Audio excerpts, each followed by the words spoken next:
Hello everybody and welcome to episode 17 of Ebrius SMP. In this episode, I want to construct the melon and pumpkin farm that I designed in Creative that I told you in the previous video about. And I'm going to do a time lapse of building one, I think. One, I haven't decided which one yet. And then the other one I can do with progress updates, but I'll do it in such a way that it'll be kind of like a tutorial, but not really a block by block tutorial because most of the stuff is repetitive and I can show just like how to build one layer and then progress update the other two, which are pretty much the same. But yeah, I'm going to do that. I'm going to let you watch the time lapse. Hope you enjoyed, and I will see you in just a second.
I really hope that you enjoyed that time lapse. I had a lot of fun making this farm and I have to double it. I have to make another one. But I'll do that in progress updates, as I said, to maybe show you how it's built and you can do it on your own if you want. But one other thing that I wanted to mention, as you can see in like the previous video, and actually the one before that, I just had one beacon. And then I got a beacon in the last episode from the Christmas present. I got another nether star, and Shadow, he's online right now, started selling nether stars at spawn. He has like a little black market deal, and he has 25 diamonds for a nether star. And I bought 2 yesterday, and I bought two, and I farmed 1 set of skulls on my own, and I killed the wither again. And then I bought 4 more, so I have 4 extra beacons plus 1 or 5 total. So I have beacons that I can take places when I need to work. And then I have 4 here, which gives me, if I close the book, it gives me jump boost 2, speed 2, resistance, regen, and haste 2, which is pretty much all I need. I don't really need strength. We might get into it at some point, but for now this covers it. And I'm gonna see, like, I'm gonna need to put more beacons when I expand my base. I don't know if this is a permanent spot for the beacons, but they are all the way down at bedrock, so yeah. And here, as you can see, there's a little button, and I installed this. It's a little way for me to get outside since this is closed off, and this by the farm is going to be closed off, so there's not going to be a way outside. I could put a door here. That could be a thing. And then I would need to do that, but then there's this in the way, and it's just... Am I bothered? I don't know. This works for now. I don't think I'll be going in and out through the slime farm at some point anyway. I will have a proper way outside. I just don't know how yet. Probably a minecart elevator somewhere. But yeah, this is temporary. This works. It is a really cool design that I found. I'm going to link the person who made it in the description. Basically, if I remove... Actually, let's see it from here. Can you see it from here? Kind of. But basically, you have to power this dropper, which updates these two observers and that one. That one powers the block that is right above it, which is, I don't want to, yeah, that can be broken, but that block. And then I need boom, boom, boom. And it's basically a double piston extender from the bottom. This updates the two observers here, which... On top, I don't think there's anything but blocks. Oh no, there's a piston with a block that it has storage. So basically, it does that. There was a little bit of lag, but basically pulls down, pushes, and then double extends, and it's really cool. It's a nice way to get in and out of my base. Also here, things are a little bit different than in the time-lapse. I realized that the hoppers there, first of all, lag the game because they're entities, tile entities even. And it is much easier to just unload the minecart really fast and then send it on again than having all the hoppers. So I looked into Ilmango's tutorial for like this version of the farm, but he has a bit different. And I just took and like made it better, I guess. But basically, the minecart lands on a detector rail. There's a minecart hopper here on top of a hopper that for now just leads into these two double chests. And you can see how much stuff has already been collected. It's so much. And basically, the comparator detects the minecart. If it has items, it's going to turn off the torch, which is going to pull this piston back. And then once it empties, the comparator turns off, the torch turns on, and it pulses the observer once, so it quickly opens and closes the fence gate, and you're gonna see that in just a second here, and then it lets the minecart go on. And I need a block here. So that, boom, and it goes on, which is really neat. So this is now infinite. It shouldn't break, like the minecart shouldn't be stopped for some reason. Yeah, there's a few people on and it's slightly laggy, but that's fine. But yeah, this works, and let me start working on this, and I will bring you in with kind of like a tutorial-y thing. I'm a Bob. So here's the kind of step-by-step tutorial part. Basically, we want a minecart rail that goes like this on the bottom. This is where the minecart's gonna come in, and then it loops around, and then this is where the unloading station is, which we're gonna build. But first thing we need to do is the middle part needs a trapdoor in this space. So basically break a couple of the rails here, put a block there, and then grab an iron trapdoor or a wooden one. I suggest iron because then you don't open it, which goes there. Put this rail back, and the minecart can't go over there. So basically the minecart comes over here, there, and it would come from this side. So this rail can be left as is. And then this one, actually, scratch that. You do this. Put them down like so. And then these two blocks, which are going to be here, this dirt and the dirt on this side, if items land on them, they won't get picked up. But since this farm is infinite and it's really efficient, I don't think those two blocks are necessary to be picked up. I don't think it makes a difference. Well, it does, but not really. So next thing, we need to power the rails, which we're gonna do from underneath here. We're just gonna go boop, boop, boop, boop, like through here. And then around these guys. Hello, iron. This is the center. Like so. And grab a couple levers and just... these should all be, yeah. Just levered up. Like so. And I'm just gonna fill in the gaps. I said fill in the gaps. Just for consistency's sake. And then over here we can power this from underneath. And then we need 4 more. Like so. Can just fill all of that in. Wonderful. Should have all the rails online. Sweet. And next, let's do the drop-off station. First, the drop-off station drops diorite on the floor because it's diorite. We need a hopper here, facing any way you want, because it's gonna go into your storage system. So for this part, I will just put a. I'll face it. The slab goes there. No, the hopper goes here, and I'll face it into a double chest here, and then I'm gonna put another double chest right here, just for the time being. Then we need a hopper minecart. We take a rail, we place it on the rail, break the rail, wonderful, and then we need a little piston with a slabby jabby there, and then we can power it. Boom. So like so. And then we put a detector rail there. And then we put 2 powered rails. I accidentally put hoppers. Rails. Like so and like so. Wonderful. This is gonna lead off onto the minecart elevator that goes up top. But you don't need to power these two because the minecart that lands here with items is going to power them and it works fine. And then we put a block here.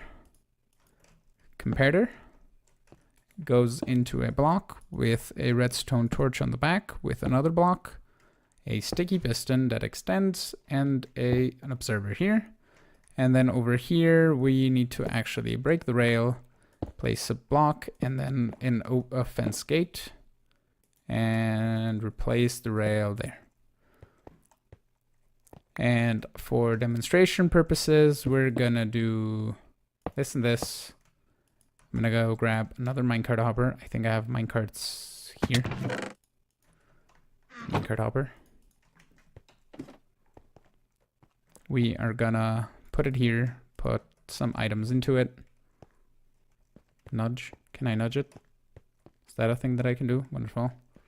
The server is really laggy, I think, or slightly laggy. But it goes here, goes around, and it should land here. Items are getting out of it, goes down, and it moves on. But the rails stopped powering, so it didn't go. But yeah, that's basically the case. You won't have more power rails here, so yeah. That is wonderful, that works. Next, let me get ready to start building the layer. Okay, to start building the layer, what I did for, this is for aesthetics and for lighting. I put, not that. I put an alternating pattern of jack-o'-lanterns and pumpkins, and I need some brick. And then here I go the same.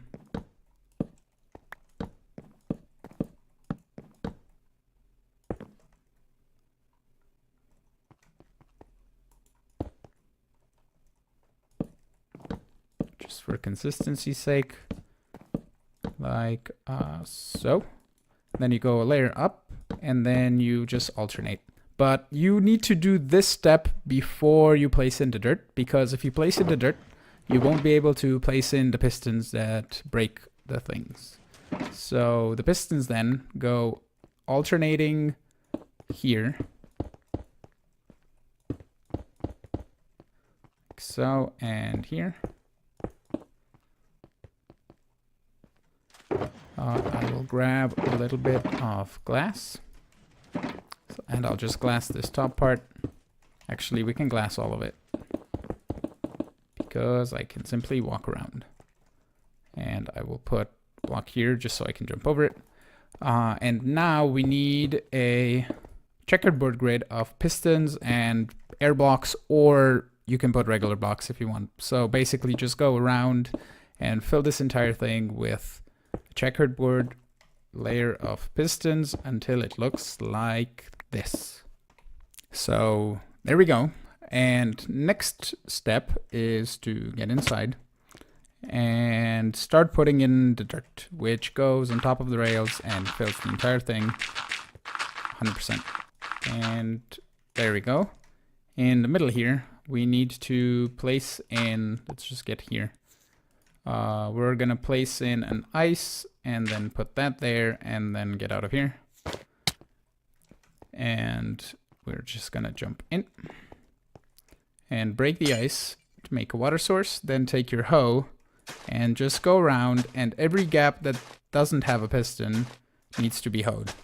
So let me do that real fast and I'll be back in just a sec. Okay, everything is hoed, and next thing you need to do is plant your seeds. So go in rows and plant pumpkins and then melons, and keep alternating the two sides like so.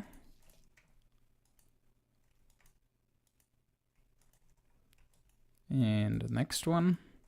And what I'm going to do just temporarily is jump here. This is going to turn into dirt. I'm going to take a sea lantern and I put it in the middle. It isn't necessary, it gives light, but if you don't use jack-o'-lanterns in the walls, you need that sea lantern to light up the area. Plus, the middle piston can be removed and replaced with a block of redstone. And then 2 blocks on the side. And before I forget, this is a pumpkin stem, some melon stems here. Like so. An optional step that isn't required, but you can bone mill every stem and you will kickstart your farm so it starts growing right away and you don't have to wait like 1.5 hours for each of the stems to grow. I'm going to do that and I'm going to show you what the next part is. I made one small mistake here on the back part. I had melons here which connected to this melon stem, which would mean that it could never grow to any other side. So what you have to make sure is that wherever you have a pumpkin stem, you don't have a pumpkin, but they're jack-o'-lanterns anyway, so it doesn't matter. Have the melon stems, so the back side, you need jack-o'-lanterns on the side so you don't prevent melons from growing, and you should be fine. Okay, next step is put stone bricks on the side of this redstone block so this is the front of your farm and the blocks are on the side, and then fill the entire top part with any full block. Okay, next what I do is I put a jack-o'-lantern in each of the 4 sides. There should be a piston underneath it, just so I get some light on top of the rails. It doesn't matter. This is, again, an optional step, but I do it anyway. Next thing, we need some detector rails and some powered rails. So I'm going to grab a few more here and get back up there. So first we check where the minecart is going to drop down. So over here, we're going to take this and extend it up here. And then this should be a piston. So we're going to need a detector rail there and a powered rail here. So the minecart is going to go this way and it's going to drop down there. And then we just alternate detector powered like so, and some regular on the sides, and then powered detector. So basically, no 2 rails are next to each other except the normal rails on the end, and to prevent that you just put this first and then that. So do that for the entire floor, and then we're going to touch on the middle, which is slightly which has just a few differences because of the next layer. Okay, next thing, if you want to build just 1 layer, you're pretty much done basically. Because everything will power everything and you can be done like that, except the thing you need to do is take this rail and then somehow connect it to the rail up here. Like how you do that is your choice, and just loop this around and it should work perfectly, and everything should be fine. But if you want to raise it another layer, take out the middle block. We need another trapdoor here. Grab a normal block, put a trapdoor there, and break the block, replace the rail. Then the minecart comes from this side, so look from which way it comes over here. Leave that, take this out, and then put a rail there, and it's going to connect to the wrong one, which is okay. You break it and place it there. So the minecart, when it comes, it's going to jump this little gap, get powered by this rail, and continue on. So you miss only this block of picking up. And it might even pick up because it flies through before it drops down, so it might even be lossless. I don't know though. It might not be. But yeah, that's basically it for this layer. And then from here on out, you add the dirt on this layer, and the rest of the process is exactly the same up to the top. So basically, let me go and build the extra 2 layers that I have here. And then I'll bring you back once I'm ready to build that little spirally tower that I have in the back that brings the minecart all the way up to the top. And I'm going to show you how to do that if you want to have it 3 layers tall, or you can increase it up higher. But I think after 5 layers, the minecart hopper can't keep up with items, or it becomes like the too many items grow inside for the minecart to handle. So it's pointless. You should just build more smaller towers than that. But yeah, let me build the 2 layers, and I'll be back in just a sec. So the second tower is now fully done, and we are ready to build the little 3x3 minecart thingy that goes up. So from the 2 rails that are here connected to this detector rail, you just turn a corner and go up, and then you repeat basically the same thing.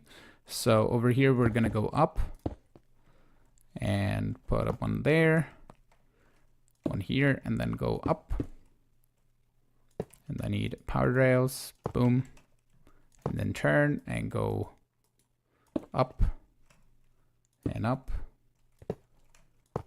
And basically you repeat that until you get all the way to the top.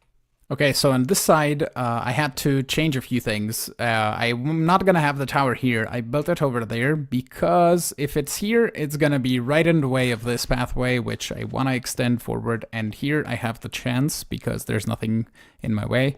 So what I did is I have a single rail here, which is gonna be enough to push the minecart over. It's gonna go on this rail, go up, and then over here, and then all the way up to the top, and along this rail, and just hook up to this other side. So basically it's gonna have like 2 rails of a journey instead of just none going up. But it is what it is, and it's gonna be fine. So let's put this guy here.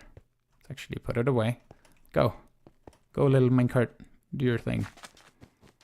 And we should be good, I think. Let me just ender pearl up top. Okay, or there. Looks to be working.